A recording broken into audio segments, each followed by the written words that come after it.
Friends, welcome to Uma kitchen. இன்றைக்கி வெங்காய rings எப்படி பண்ணுறதுன்னு பார்க்க போகிறோம்.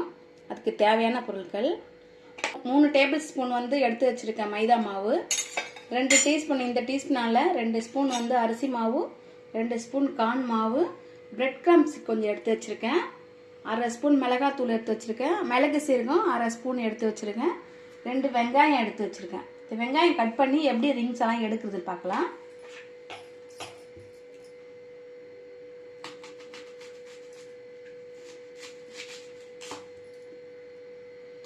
வெங்காயம் மெலிசாக கட் பண்ணாமல் கொஞ்சம் தடியாக கட் பண்ணிவிட்டு இந்த ரிங்ஸ் எல்லாம் எடுக்கிறதுக்கு இந்த மாதிரி ரிங்ஸ் எடுத்து வச்சுக்கோங்க. மெலிசாக கட் பண்ணால் அந்த ரிங்ஸை எடுக்க முடியாது. இந்த மாதிரி எடுத்து வச்சுக்கோங்க, அப்போ தான் ஈஸியாக வரும். மைதா மாவு, அரிசி மாவு, கார்ன் மாவு, வெறும் மிளகாத்தூள் 1/2 ஸ்பூன், மிளகு ஜீரகம் 1/2 ஸ்பூன், தேவையான அளவு உப்பு. இப்போ இதை டீஸ்பூனால் நல்லா கலக்கி விட்டுக்கணும். நல்லா கலந்துட்டு தண்ணி ஊற்றுறதுக்கு முன்னாடி நல்லா கலந்து விட்டுட்டு வெங்காயத்தில் அதை நல்லா கோட் பண்ணி எடுத்து வச்சுக்கோங்க. இந்த மாவு நல்லா இப்படி கலந்துட்ட தண்ணி ஊற்றுறதுக்கு முன்னாடி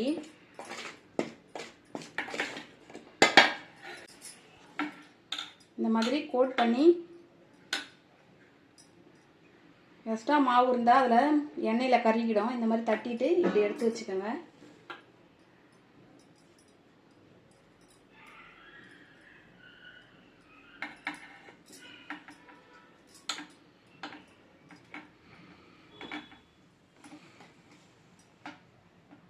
இப்போ ஒரு பாத்திரத்தை வச்சு அதில் எண்ணெய் ஊற்றிக்கலாம்.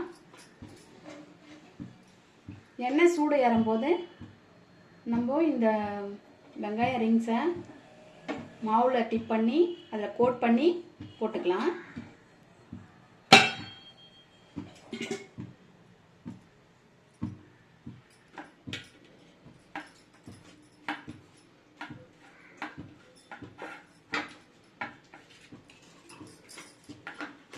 கெட்டியாக இல்லாமல் ரொம்பவும் தண்ணியாக இல்லாமல் மீடியமாக மாவு கரைச்சிக்கணும்.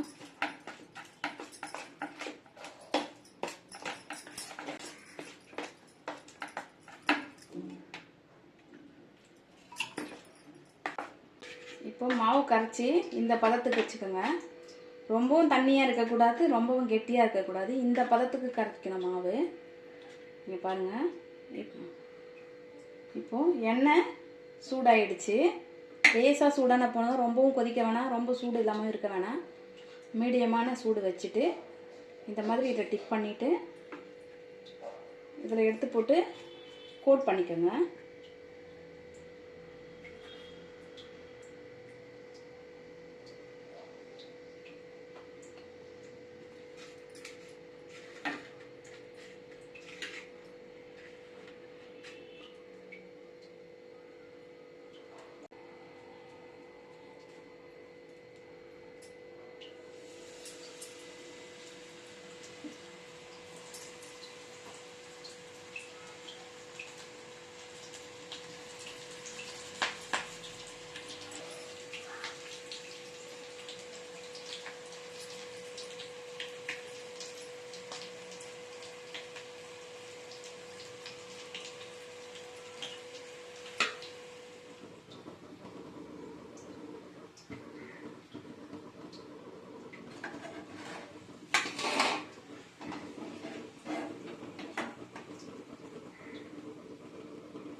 போட்டு எல்லாம் எடுத்தாச்சு. பாருங்கள், ஆனியன் ரிங் ரெடி ஆயிடுச்சு. பாருங்கள், மொறு மொறுன்னு சூடாக நல்ல டேஸ்டியான ரிங் ஆனியன் ரெடி ஆயிடுச்சு.